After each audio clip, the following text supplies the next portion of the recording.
MiG-21 या लढाऊ विमानांची सेवा 6 दशकांनंतर आजपासून थांबवली जाणार आहे. 23 स्क्वॉडहून तुकडीच्या अखत्यारीमधील पॅन्थर्स या नावानं ओळखल्या जाणाऱ्या शेवटच्या लढाऊ विमानांना निरोप देण्यासाठी चंदीगड इथे हवाई दलाच्या तळावर विशेष कार्यक्रम आयोजित करण्यात आलाय. MiG-21 फायटर जेट अखेरचं उड्डाण चंदीगड एअरबेसवरून करणार आहे. त्यानंतर MiG-21च्या शौर्याला सलामी दिली जाईल. MiG-21च्या निवृत्तीनंतर त्याची जागा तेजस LCA मार्क 1A घेणार आहे. 1963 मध्ये पहिल्यांदा रशियन बनावटीचं MiG-21 हे लढाऊ विमान भारतीय हवाई दलाच्या सेवेमध्ये दाखल झालं होतं आणि त्यानंतर आतापर्यंत 870 विमानं हवाई दलामध्ये तैनात करण्यात आली होती.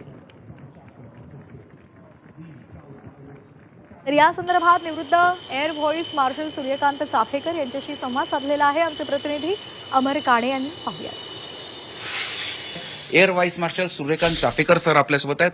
सर, अतिशय वैभवशाली इतिहास या लढाऊ विमानाचा राहिलेला आहे. कसं पाहता MiG-21 कडे 1962-63 पासून सेवेत आहे, 60 वर्षांपासून पेक्षा जास्ती कालावधीचा सेवा दिलेली आहे.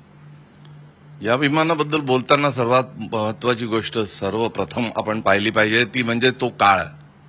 1962 मध्ये रशियाजवळ MiG-17, MiG-19 अशा प्रकारची विमानं होती.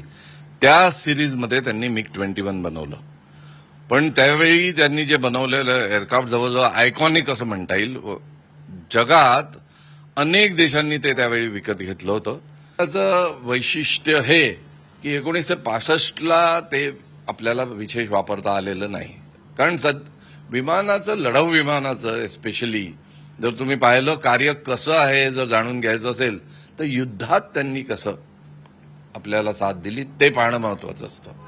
त्यामुळेच मी याचा उल्लेख करतोय की 65च्या युद्धात हे विमानाचा तेवढा उपयोग आपल्याला करता आला नाही.